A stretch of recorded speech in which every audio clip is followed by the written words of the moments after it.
To me, the only good thing about a rained-out Daytona 500 is the unanswered questions of the preseason carry over to the next week, waiting to be answered by the wave of a checkered flag. Now, the next track on the schedule isn't really known for providing the same kind of spectacle as the 500, but look on the bright side, it is another race. And even though there's a 30% chance of rain on Sunday, there's a 100% chance that this is the starting lineup for the Auto Club 500 at the Auto Club Speedway. From the outside wall to the first pit stall, Brian Vickers puts the red bulldozer on the pole, and three-time Auto Club winner Jimmy Johnson dominated here last fall. In row 2, Jamie McMurray guns his Crown Royal Ford Fusion into the third spot, and the Blue Deuce of Kurt Busch has 3 poles here in 13 starts. The Biffmeister 2005 winner Greg Biffle starts on the inside of row 3, and to his outside is the inaugural Auto Club winner Jeff Gordon.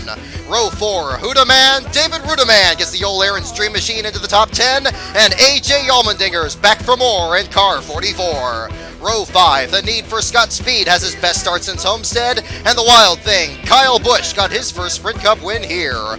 Row 6, it's the Rushville Rocket, Tony Stewart, and local hero Robbie Gordon gets his Toyota into the top 15.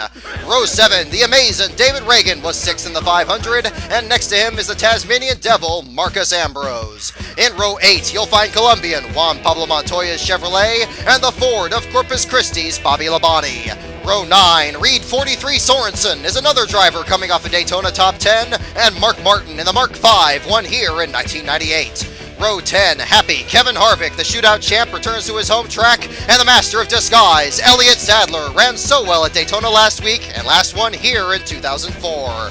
Row 11, it's Clint Bowyer in the Cheerios Chevrolet, and Casey Kane looks to find his way back to victory lane.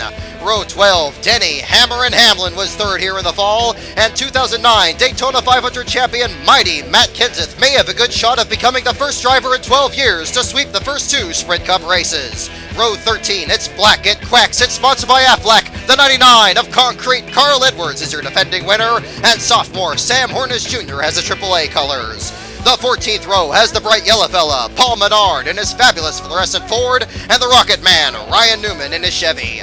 Row 15, Agent Sigil 07, Casey Mears will start next to the Buckeye Bullet, Dave Blaney in the Phil Parsons machine. Row 16, the Cuban Missile, ARIC ALMIROLA is looking for sponsorship, and Riverside's David Gilliland gives the Racers Group its first start of the season. Row 17, the New Jersey Fury, Daytona pole sitter Martin Truex Jr. is flanked by sliced bread himself, Joey Logano, back from a savage crash of the 500. Row 18, fan favorite Dale Earnhardt Jr. looks to score his first Fontana victory, and Scotty Riggs with Tommy Baldwin are back after an impressive speed weeks. Row 19, full throttle Travis Quapple is there, and so is David Stremme in the Penske-powered Dodge. Row 20, 2000 winner Jeremy Mayfield and the Bailout Bomber are back, and so is John Andretti for Front Row Motorsports. Row 21, Jeff Burton makes his 450th consecutive start next to the Napa Maniac, Michael Waltrip, who had a broken valve in qualifying. And in row 22, all by himself, inaugural Fontana pole sitter, final row Joe Nemechek gets his Nemco Toyota into the show.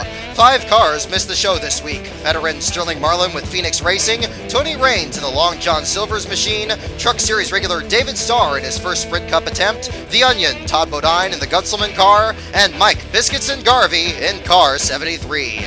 There's your field for the Auto Club 500 at the Auto Club Speedway of Southern California.